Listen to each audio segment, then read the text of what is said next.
దూరంగాను ఉండెను. చీకటి అగాధ జలములపై అల్లాడుచుండెను. దేవుడు వెలుగు కమ్మని పలుకగా వెలుగు కలిగెను. దేవుడు వెలుగుకు పగలనియు చీకటికి రాత్రనియు పేరు పెట్టెను. దేవుడు ఆరిన నేలకు భూమి, జలరాశికి సముద్రమని పేరు పెట్టెను.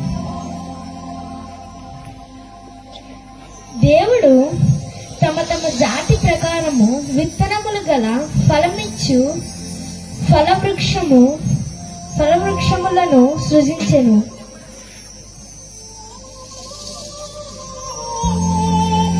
ఆకాశ విశాలమందు జ్యోతులను, సూర్యుడు, చంద్రుడు, నక్షత్రములను చేసెను.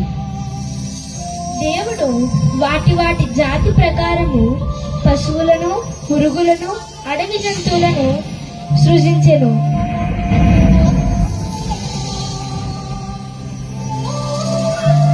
దేవుడు తన స్వరూపమందు నరులను సృజించెను.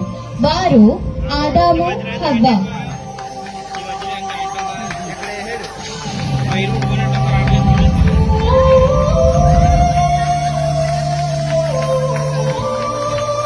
ఈయనే ఆదాము, ఈమె హవ్వ.